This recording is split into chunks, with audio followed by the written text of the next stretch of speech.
बिस्मिल्लाहिर्रहमानिर्रहीम, अस्सलाम वालेकुम व्यूअर्स। प्रोग्राम में खुशामदीद। मैं हूँ हैदर हयात खान।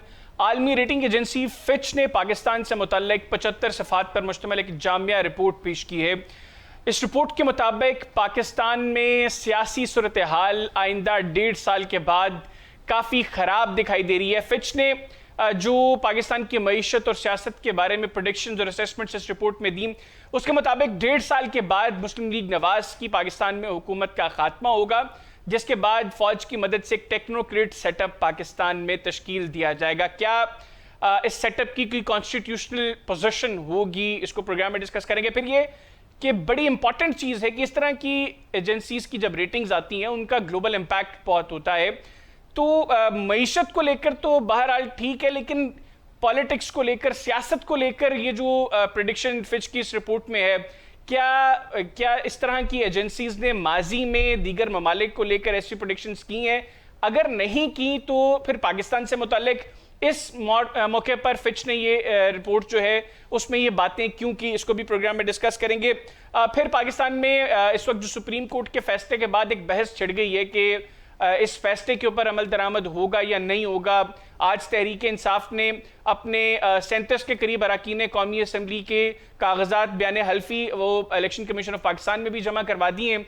तो इन तमाम चीज़ों के प्रोग्राम में डिस्कस करेंगे। मेरे साथ स्टूडियोज़ में मौजूद हैं खालिद फारूकी साहब, रीनाउंड एनालिस्ट हैं। फारूक साहब बहुत शुक्रिया आपके वक्त का। डॉक्टर आसिम अल बख्श साहब मेरे साथ स्टूडियोज़ में मौजूद हैं, रीनाउंड एनालिस्ट हैं। डॉक्टर साहब आपका बहुत बहुत शुक्रिया, आपने प्रोग्राम के लिए वक्त निकाला। जबकि वीडियो लिंक पर मेरे साथ मौजूद हैं अब्दुल्ला हमीद गुल साहब, चेयरमैन हैं जवानाने पाकिस्तान के। अब्दुल्ला साहब आपका भी बहुत बहुत शुक्रिया, आपने प्रोग्राम के लिए खुसूसी तौर पर वक्त निकाला। आगाज़ में डॉक्टर आसिम अल बख्श साहब आपसे करूँगा। फिच की रिपोर्ट जो आई है गुज़िश्ता 1-2 रोज़ से, इसके ऊपर काफ़ी बहस भी हो रही है पाकिस्तान के अंदर। सबसे पहले तो आप समझते हैं कि इस रिपोर्ट के अंदर जो चीज़ें हैं वो भी डिस्कस करेंगे, लेकिन ये जो पाकिस्तान की सियासत को लेकर प्रेडिक्शंस फिच ने की हैं, आप इन प्रेडिक्शंस को कैसे देख रहे हैं? बहुत शुक्रिया जनाब। असल में बात यह कि जो क्रेडिट रेटिंग्स वगैरह जारी करते हैं, इन्होंने क्रेडिटर्स का इंटरेस्ट भी सेफगार्ड करना होता है। उस हवाले से वो तमाम जो अवामिल जो क्रेडिट की सूरत में किसी भी मुल्क के जो माली या मुआशी मामलात हैं उन पर अफेक्ट कर सकते हैं, वो तमाम को कवर करते हैं। और थर्ड वर्ल्ड कंट्रीज़ चूँकि ज़्यादातर इनके क्लाइंट्स होते हैं, तो थर्ड वर्ल्ड कंट्रीज़ में आपको पता है पोलिटिकल इंस्टेबिलिटी जो है वो सबसे बड़ा इशू रहता है। और पाकिस्तान के तनाजुर में तो ये पिछले कुछ अर्से में बहुत ही ज़्यादा अमूमी बात है। इसलिए फिच ने उसको कवर किया है और बहुत ही मैं समझता हूँ कि आज जिसको आप टेक्नोक्रेट गवर्नमेंट कह रहे हैं, बहुत ही सटल अंदाज में उन्होंने मार्शल लॉ की प्रेडिक्शन की है। और हमें इसे इसी नज़र से देखना चाहिए, जिस वो गवर्नमेंट की तरफ इशारा कर रहे हैं कि अगर ये गवर्नमेंट नहीं रहेगी तो फिर क्या गवर्नमेंट आएगी। और दूसरी चीज़ ये है कि वो जो 18 महीने का टाइम दे रहे हैं वो भी बहुत ही जो है तसल्ली से समझने की चीज़ है, क्योंकि उनके ख़्याल में पाकिस्तान एक इकनॉमिक इम्प्लोजन की तरफ जा रहा है और उसमें सिविल अनरेस्ट होगा और शायद मामला जो हैं वो सिविल गवर्नमेंट जो इस वक्त है इन पावर इस्लामाबाद में, उसके हाथ से निकल जाएँ। तो उन्होंने हर चीज़ की टाइमिंग जो है बड़ी फाइनली कैलकुलेट की है, सिर्फ उसको लेबल उस तरह नहीं किया। लेकिन डॉक्टर साहब उसमें इस रिपोर्ट के अंदर उन्होंने ये भी कहा कि इस साल के अख्ताम तक पाकिस्तान के अंदर जो महंगाई की शरह है उसमें कमी होगी और इकनॉमिक महाज के ऊपर जो अभी हुकूमत ने IMF के साथ जिस प्रोग्राम में जाना है, इनफैक्ट अभी स्टाफ लेवल एग्रीमेंट हो गया हमारा, उसके बाद हुकूमत ने जो मेजर्स दिए हैं इसके बाद मुआशी तौर पर शायद थोड़ी सी आसानी भी होगी। मेरा ख्याल है कि शायद ऐसा ना हो सके। उसकी वजह यह है कि मुल्क ज़रूर शायद फॉर द टाइम बिंग दिवालिया से बच रहा है, लेकिन आवाम का दिवालिया निकल रहा है। और ये अगले 3-4 माह में जब बिजली के बिल जो इसी तवातर से आएंगे अगले 2-3 माह, उसके बाद जो कॉस्ट ऑफ लिविंग बढ़ेगी, इन्फ्लेशन का फैक्टर आएगा, उन चीज़ों से आप ये देखेंगे कि अवामी जो राय आमा है वो काफ़ी मुतासर होगी।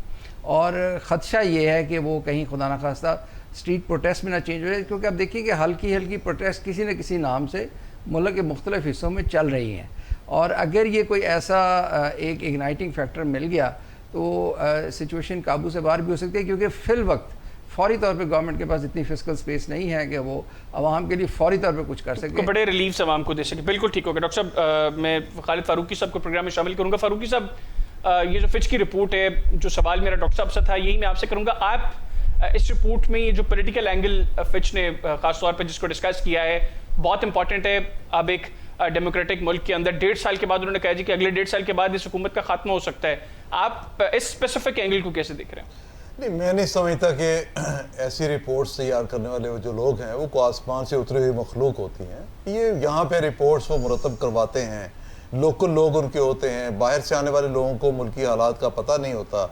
जो यहाँ पे लोग मौजूद होते हैं वो अपनी अपनी मर्जी की ख्वाहिशात बाज़-औक़ात बयान कर देते हैं। अब मुझे टेक्निकली एक बात देखिए ना, समझने की ज़रूरत है।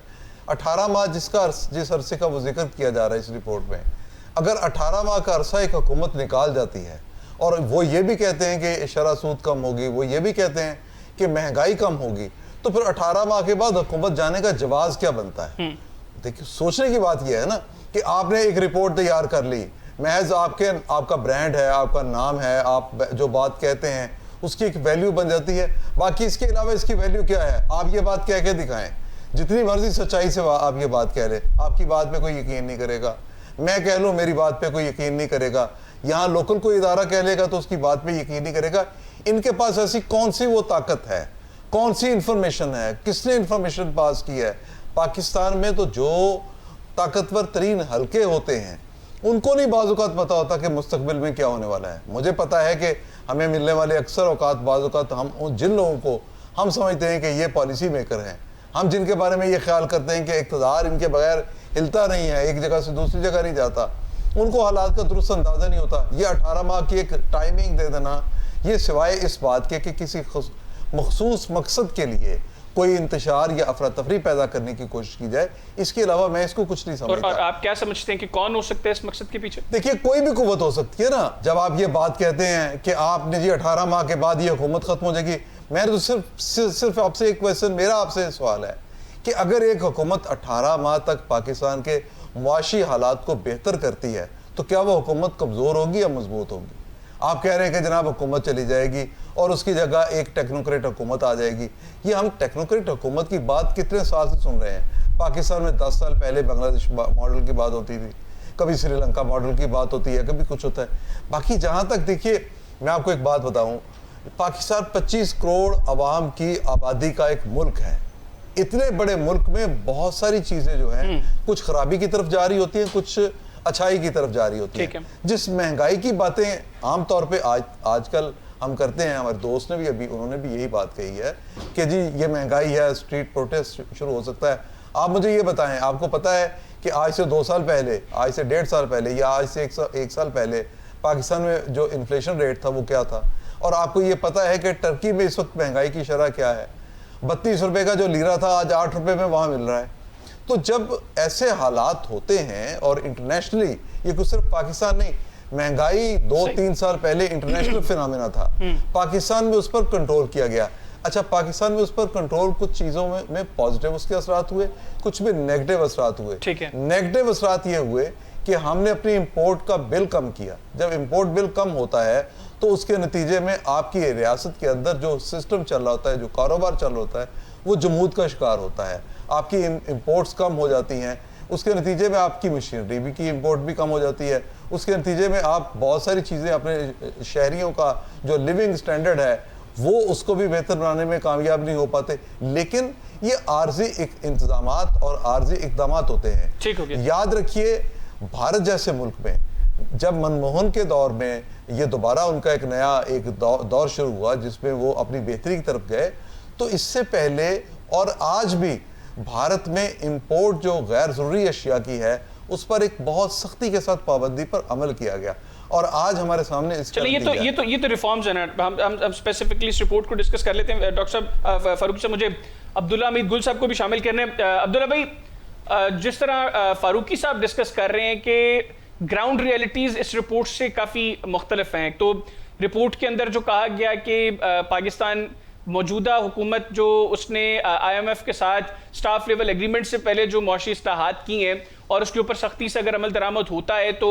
इस साल के इख्तिताम तक महंगाई की शरह में कमी होगी। फिर इंटरेस्ट रेट वो 20.5% से 14% तक जाने का इम्कान है, जिससे बिजनेस एक्टिविटी जनरेट होने के काफ़ी चांसेस हैं। तो कम से कम इस ग्राउंड पर तो वो समझते हैं कि ऐसी कोई चीज़ नज़र नहीं आ रही कि अगले 1.5 साल के बाद मुल्क के अंदर हुकूमत का खात्मा हो जाए या हुकूमत की तब्दीली हो। आप देख रहे हैं कोई ऐसी तब्दीली, या आप भी समझते हैं कि वाकई ये कोई साजिश है पाकिस्तान के खिलाफ? नहीं, मैं नहीं समझता कि ऐसी तब्दीली हो सकती है। देखिए, कोई भी कुव्वत हो सकती है ना। जब आप ये बात कहते हैं कि 18 माह के बाद ये हुकूमत खत्म हो जाएगी, मैं तो सिर्फ आपसे एक क्वेश्चन, मेरा आपसे सवाल है कि अगर 18 माह जिस अरसे का वो जिक्र किया जा रहा है इस रिपोर्ट में, अगर बिस्मिल्लाहिर्रहमानिर्रहीम, बहुत शुक्रिया आपका। देखिए, सीधी सी बात है कि फिच की रिपोर्ट या कोई और report, it doesn't matter at all.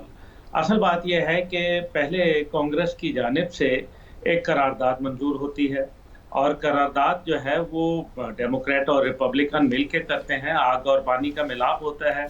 उसके बाद यह फिच की रिपोर्ट आती है। हम जानते हैं कि डेमोक्रेट और रिपब्लिकन को मिलाने वाली ताकतें जो हैं वो बहुत बड़ी हैं, और ये तमाम मीडिया जो है यहूद के कंट्रोल में है, हनूद के कंट्रोल में है, ये भी हमें मालूम है। अब जो लोग रिपोर्ट मुरतब करते हैं वो तो बाहर बैठे हुए हैं, तो वो अपने नीचे यहाँ के जो लोग हैं उन्हीं से पूछ लेते हैं बात। और ठीक है, डॉक्टर साहब ने सही कहा कि वो जो फिर उनकी राय होती है उसके मुताबिक वो बात करते हैं। लेकिन असल बात यह है कि अगर आप इसके हवाले से जो मार्शल लॉ के खतरात का बताया गया, तो वो तो तब तक तो आर्मी चीफ का टेन्योर खत्म हो जाएगा, और वो तो नवंबर के अंदर खत्म हो जाएगा, जबकि 18 महीने मुकम्मल होंगे 2026 को जनवरी के अंदर। तो ये पहली बात है कि ये सेल्फ कॉन्ट्रडिक्टरी है इसके अंदर। दूसरी बात इसके अंदर ये है कि जब आर्मी के कोई भी चीफ जब मजबूत होते हैं तो वो शुरू अवाइल के अंदर बड़े मजबूत होते हैं, और जो कुछ करना होता है वो कर दिया जाता है। और 9 मई एक ऐसा वाकया था जिसके ऊपर अगर आर्मी ने कोई ऐसा इंतहा इकदाम लेना होता तो पूरी दुनिया को उनको जो है वो सपोर्ट करना पड़ता, क्योंकि वाकयात ऐसे हो गए। लेकिन मैं समझता हूँ बड़ी बुर्दबारी दिखाई गई और ऐसा कोई इंतहा इकदाम नहीं किया गया। इस टाइम पे जो सबसे ज्यादा संगीन खतरात हैं वो है पीपल्स पार्टी की जानिब से। पीपल्स पार्टी जो है वो, अगर ये जो सीटों का मामला आता है और जो भी इस टाइम पे अदलिया का और जो एक हुकूमत का जो आपस में एक सिलसिला चल रहा है, वो किसी से ढका छुपा नहीं है। लेकिन दूसरी तरफ पॉलिटिकल एक्टिविटी भी जो है वो भी बढ़ रही है, और उसके अंदर दीगर फोर्सेस जो है वो साथ खड़ी हो गई है। और वो कौन सी फोर्सेस हैं?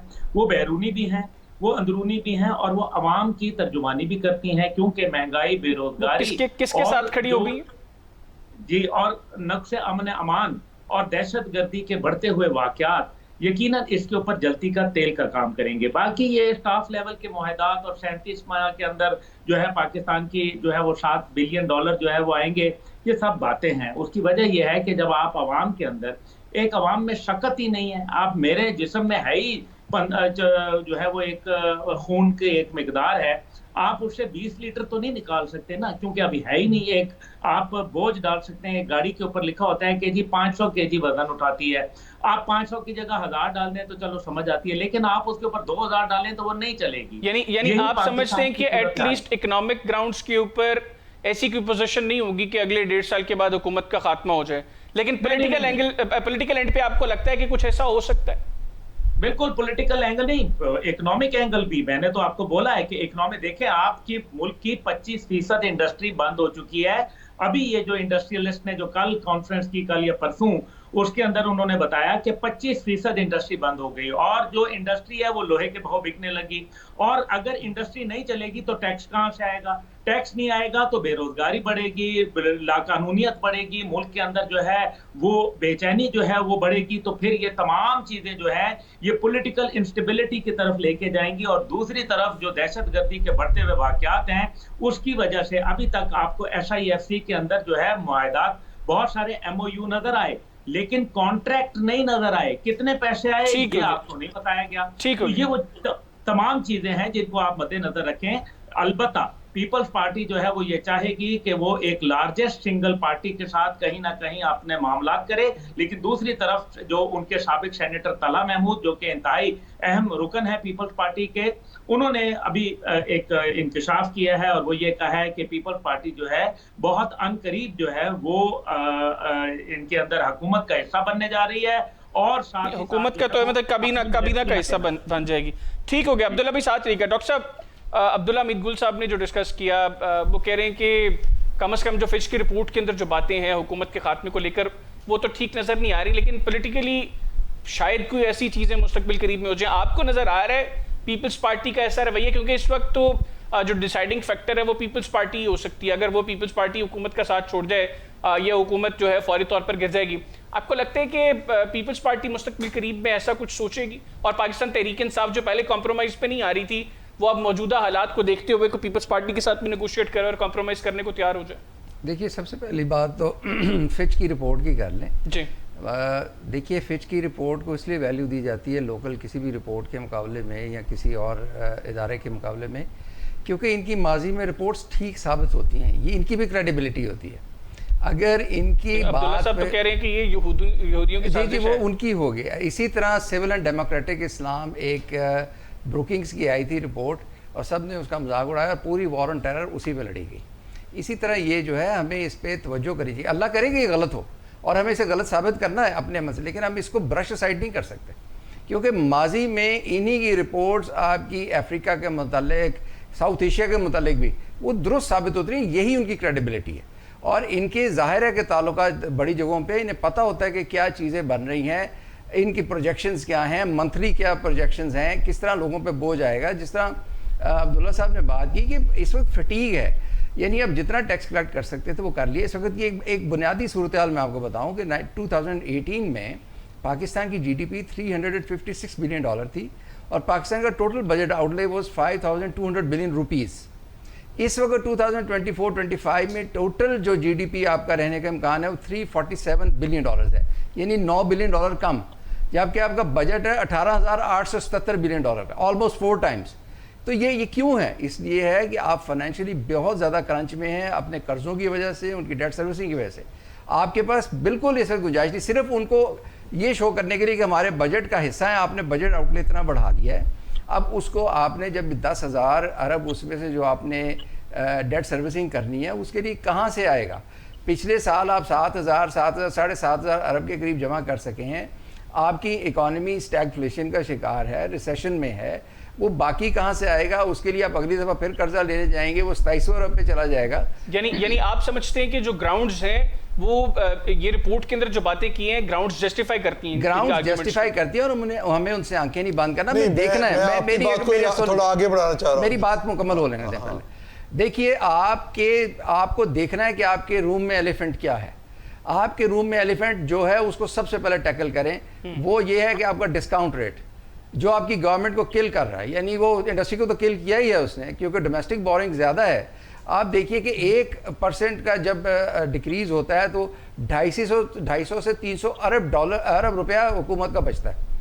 फिर ये है कि आपका जो IPPs का कैपेसिटी चार्जेस दे रहे हैं, ये इस मुल्क को ले दे जाएंगे। ये भी एक बहुत बड़ा, बिल्कुल ठीक है। तो इन चीज़ों को आप एड्रेस करें ताकि आप उसके करीब ना जाएं जो रेड जोन फिच की रिपोर्ट आपके गिर्द कायम कर रही है। ठीक हो गया। फारूकी साहब, आप कुछ कहना अच्छा, मैं तो असल में आपकी बात को कुछ सपोर्ट करना चाह रहा था एक खास एंगल से। वो ये है कि कुछ रिपोर्ट्स ऐसी होती हैं जिसमें आपको पता है 3 रिपोर्ट्स मुसलसल आई।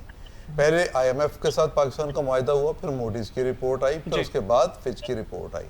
बाज़ औक़ात होता ये है कि जो इन्फॉर्मेशन हम तक नहीं पहुंचती, हमारे इदारों तक नहीं पहुंचती, हमारे जो लोग मुतल्लिका होते हैं उन तक नहीं पहुंचती, वो क्योंकि ये बैनुल अक़वामी इदारे हैं, इनकी अंडरस्टैंडिंग एक दूसरे के साथ होती है, तो इनकी रिपोर्ट्स एक दूसरे के साथ वो शेयर भी कर लेते हैं। ये मुमकिन है कि IMF ने पाकिस्तान को अगले 37 माह के लिए जो $7 अरब का पाकिस्तान के साथ जो मुआहिदा किया है, उस मुआहिदे की कुछ ऐसी शराइत हों जिस पर अमल दरामद करना पाकिस्तान की एक मजबूरी हो। अच्छा, उन शराइत पर अमल दरामद के लिए एक मखसूस अरसा दिया गया हो। उस अरसे में अगर ये हुकूमत वो शराइत पूरी नहीं करती तो इसका मतलब फिर ये होगा कि आपने उस इदारे के साथ किए गए मुआहिदे की कहीं ना कहीं उसकी वायलेशन की है। इस वायलेशन के नतीजे में वो इदारा आपसे नाराज़ हो सकता है, वो आपकी फंडिंग रोक सकता है, या बाकी जो मुतल्लिका आलमी इदारे जो फंडिंग IMF की वजह से देते हैं वो फंडिंग रोक लेते हैं। जब पाकिस्तान जैसे मुल्क की जिसकी इकॉनमी बहुत छोटी सी है, जब किसी एक सिम से भी फंडिंग रोक ली जाती है तो इसका नतीजा ये बनता है कि मुल्क के अंदर एक बहरान पैदा हो जाता है। ये हो सकता है कि पाकिस्तान को कुछ ऐसी शराइत का पाबंद किया गया हो जिस पर पाकिस्तान ने अमल दरामद करना हो। मिसाल के तौर पे IMF के तमाम कर्जे जो हैं ये अमेरिका की वजह से मिलते हैं, IMF के तमाम कर्जे वेस्टर्न ब्लॉक की वजह से मिलते हैं। वो जब खुश होते हैं तो कर्जे मिलते हैं, अगर गैर मुतमईन होते हैं तो कर्जे नहीं मिलते। उनका सबसे बड़ा जो इशू इस वक्त बना हुआ है वो उनका इशू है चाइना के साथ। अमेरिका की जो अब्दुल्ला साहब जो बात कर रहे थे, कहीं ना कहीं वो एंगल फिर तो रिलेट हो गया आता है। मैं इसीलिए डॉट्स को मिलाने की कोशिश कर रहा हूँ। हमारा मतलब, देखिए, मैं बिल्कुल ये दावा करने के लिए तैयार नहीं हूँ, ना मैं कर सकता हूँ कि हमारे पास सारी कोई इन्फॉर्मेशन होती है, कतई तौर पे ये नहीं होता।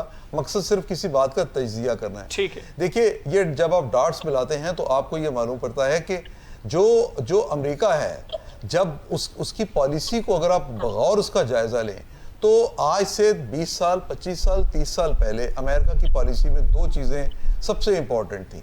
एक, उनकी पॉलिसी में इसराइल सबसे इंपॉर्टेंट है, और दूसरा, उनकी पॉलिसी सर जंग के दौर में रशिया के खिलाफ थी।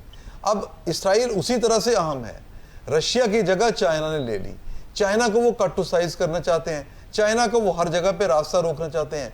पाकिस्तान को जो कर्जे दिए गए, जो पाकिस्तान के साथ मुआहदे किए जाते हैं, उसमें सबसे बड़ी और आम शर्त ये होती है कि आप जो भी लेन देन IMF के साथ कर रहे हैं, आप हमें बताएं कि आपने चाइना से कितना कर्जा लिया, आपने चाइना को कितना कर्जा वापस करना है। IMF से जो आप कर्जा ले रहे हैं, क्या आप ये कर्जे इस पर्पस के लिए तो नहीं ले रहे कि आपने उनको वापस करने हैं। सो जहां कहीं उनका ये ख्याल हो कि हम उनको वायलेट कर रहे हैं, या जहां कहीं उनका ये ख्याल हो कि हम उनको आंखें दिखा रहे हैं, उनकी मर्जी के खिलाफ को काम कर रहे हैं, वो मुश्किलात पैदा कर सकते हैं। ये जो 18 माह की मुद्दत की मखसूस बात एक की जा रही है, ये मुमकिन है कि कोई ऐसी एक वजह हो, शरायत का एक ऐसा शेड्यूल हो जिसके बाद फिच ने ये रिपोर्ट दी कि वहाँ मुश्किलात पैदा ठीक हो गया। मुझे ब्रेक की तरफ जाना है। नाज़रीन, छोटा सा ब्रेक लेंगे, ब्रेक के बाद वापस आएंगे तो कुछ और अहम इश्यूज हैं, खासतौर पर मुल्की सियासत को लेकर उनको डिस्कस करेंगे। कहीं ना जाएगा, स्टे विद अस।